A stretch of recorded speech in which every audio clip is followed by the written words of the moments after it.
You could binge watch the entire first season of Afterlife instead of watching this show.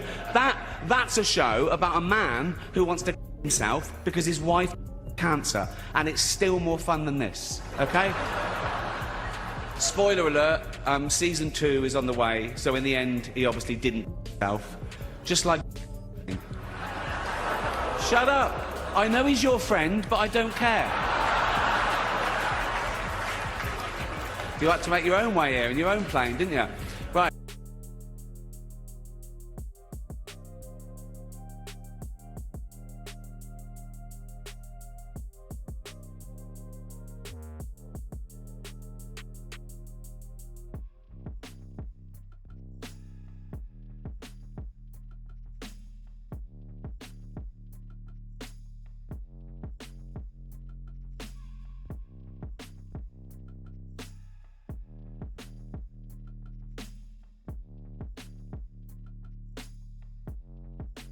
You could honestly sit down and binge the entire first season of Afterlife and still have a better time than trying to unpack the chaos surrounding this story.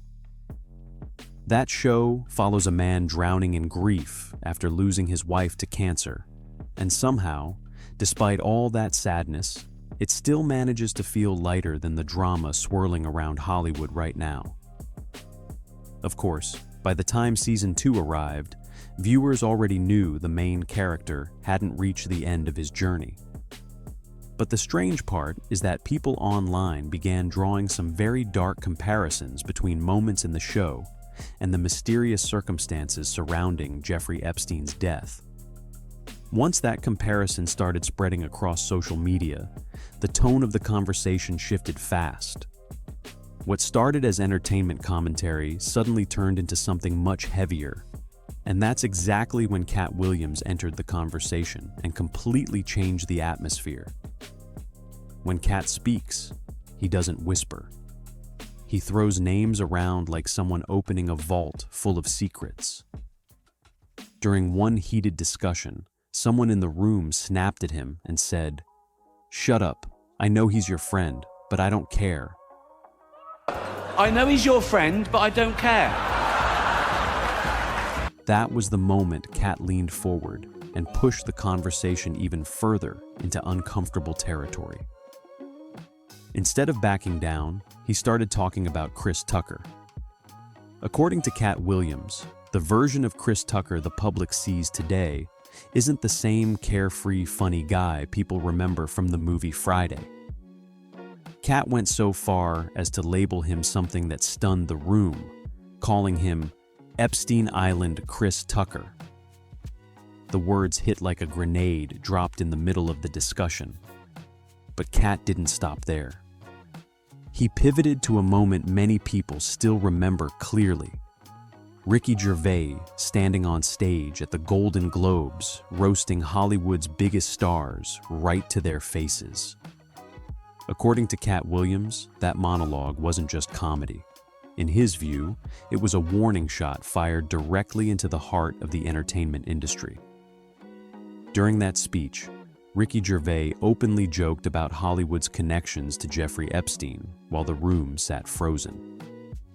One of the most viral moments came when the camera cut to Tom Hanks reacting to the jokes. That reaction alone became a massive talking point online.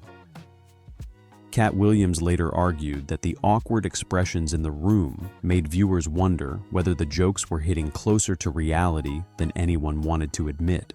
What made things even stranger was what began happening afterward. As conversations about Epstein started circulating again online, people noticed that several high-profile celebrities appeared to be quietly stepping away from the United States. One of the names that quickly caught attention was Ellen DeGeneres. Investigators digging through Epstein-related emails discovered a message from 2009 in which a Hollywood publicist described seeing Ellen dancing at a party in St. Bart's. There were also records showing automated collections of tweets from her talk show that had somehow been forwarded into Epstein's inbox. None of those details proved anything illegal, but they definitely raised eyebrows among people watching the situation unfold. Around the same time, former employees from Ellen's show began speaking publicly about their experiences working behind the scenes. One person who had worked on the program during its early years gave a blunt answer when asked what Ellen was like off camera. According to that employee, she could be extremely harsh, even describing her with a word most people hesitate to say out loud. You worked for Ellen as well. Yeah, I did the first 2 years on that show. And she was She was rough. She was the C word. Yeah. That reputation had followed Ellen for years, so when she suddenly relocated to the United Kingdom and described the move as a lifestyle change, it naturally fueled even more speculation. The conversation gained even more attention when podcasters Joe Rogan and Tim Dillon discussed the move on their show. During the discussion, they suggested that sometimes public figures step away from the country when controversies begin piling up.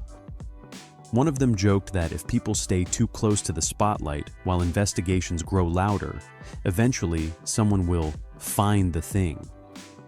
Another pointed out that celebrities often appear kind and friendly on television because it's part of their job, not necessarily because that's who they are in real life.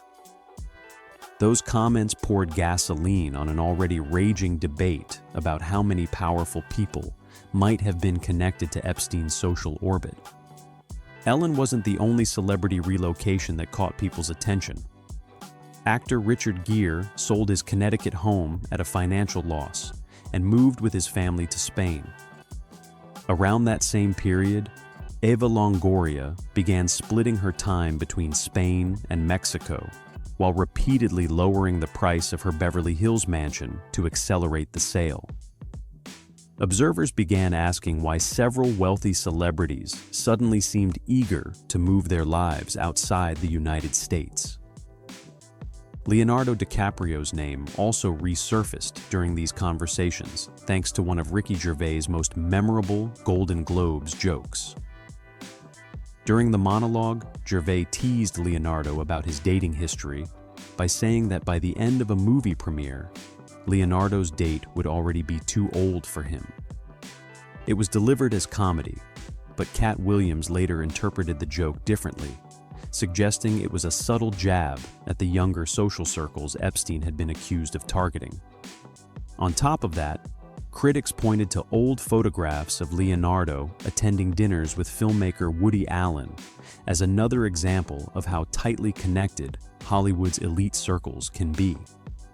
Meanwhile, Jay-Z experienced a sudden drop in social media followers when his name began appearing in online discussions about Epstein-related files alongside rapper Pusha T. The situation intensified when 50 Cent posted a message referencing Jay-Z and disgraced producer Harvey Weinstein, appearing in discussions connected to newly released Epstein documents. In his post, 50 Cent wrote that he couldn't believe the names being mentioned and questioned how someone ends up caught in that type of conversation. When fans noticed that Pusha T liked the post, the internet exploded with speculation. Despite the noise surrounding those discussions, Jay-Z has continued to maintain his image as a hugely successful entrepreneur and cultural icon.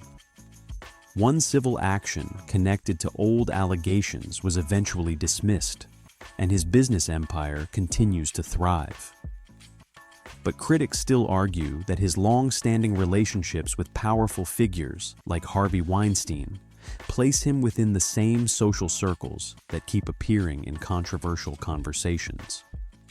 Some researchers even point back to events from the late 1990s involving Lance Rivera to illustrate the intense and complicated environment that surrounded the music industry during the years Epstein was building his influence.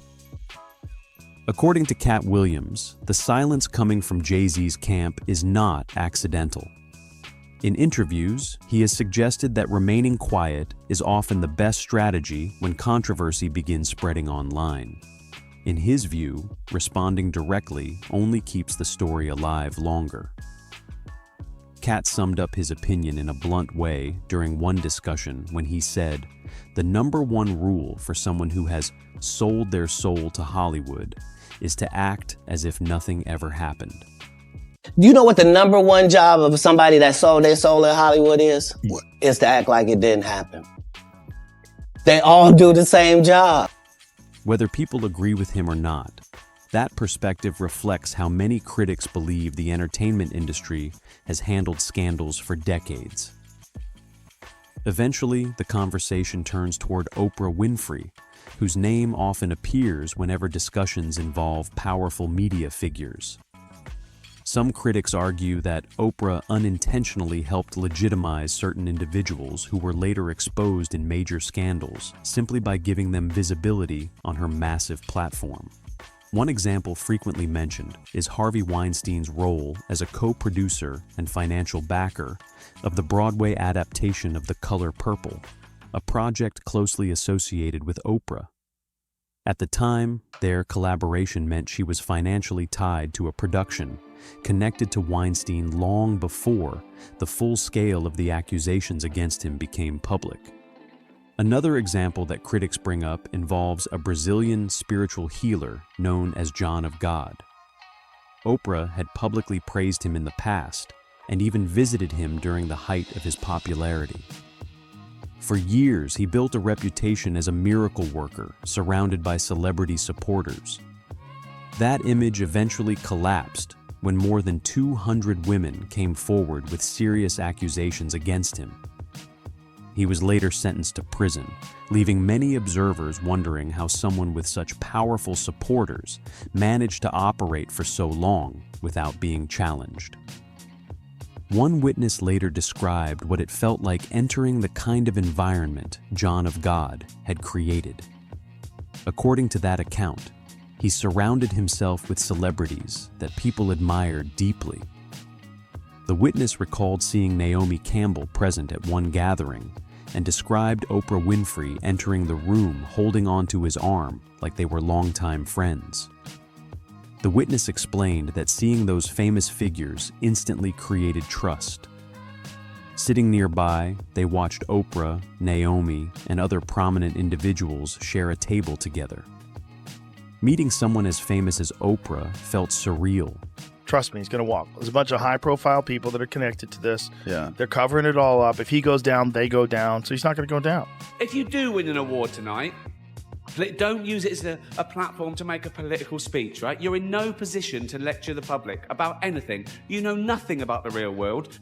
And that moment alone convinced the witness that John of God must have been legitimate. Looking back now, critics argue that moments like that reveal how influence operates within elite circles. When respected public figures appear beside someone, it can instantly create credibility, even when that credibility may not be deserved. In many cases, the presence of powerful celebrities makes it harder for people to question what might really be happening behind the scenes. As discussions about Epstein's network resurfaced, people began noticing that many of the same names appeared within the same social circles. Flight records showed actor Kevin Spacey traveling on Epstein's private plane in the early 2000s during trips that included former President Bill Clinton and Ghislaine Maxwell. Comedian Chris Tucker also joined one of those trips to Africa. Naomi Campbell's name reportedly appeared on the flight logs as well. To critics studying the situation, those overlapping connections suggested Epstein wasn't simply socializing with random acquaintances. Instead, he was moving inside a network filled with influential celebrities and political figures. Some observers believe that very network allowed Epstein to operate quietly for years. The presence of famous names created a kind of protective shield that discouraged outsiders from questioning what was happening behind closed doors. One commentator summarized the frustration many people felt by suggesting that if Epstein ever fully went down, a long list of powerful individuals could be pulled into the spotlight with him. That belief is exactly why many people began looking back at Ricky Gervais' Golden Globes monologue, with a completely different perspective. During that speech, Gervais stood directly in front of Hollywood's elite and openly joked about both Harvey Weinstein and Jeffrey Epstein. The room was filled with the very people his jokes were targeting, yet he delivered them without hesitation. For many viewers watching from home, it felt like someone had finally broken the long-standing culture of silence that had protected powerful figures in the entertainment industry for decades. Later interviews revealed that Ricky Gervais wasn't trying to impress the celebrities sitting in the ballroom that night. Instead, he focused on entertaining the millions of viewers watching from home. When asked about the monologue afterward, he explained that everything he said during the show was something people were already thinking. He simply chose to say it out loud. In his own words, the decision came down to a simple question. Should he entertain the 200 rich people sitting in front of him, or the hundreds of millions of viewers watching around the world? For him, the answer was obvious. Now, years later, people are revisiting that moment with a new level of curiosity. As discussions about Epstein's connections continue to resurface online, many viewers are wondering whether Ricky Gervais was simply delivering comedy, or whether he was hinting at deeper issues hiding beneath Hollywood's polished image. So now the question is left hanging in the air. Was that Golden Globes monologue just another night of brutal comedy? Or was it a rare moment when someone in the spotlight briefly pulled the curtain back on a much bigger story? Let me know what you think in the comments, and if you enjoy deep dives like this one, make sure to like the video and subscribe so you don't miss the next breakdown.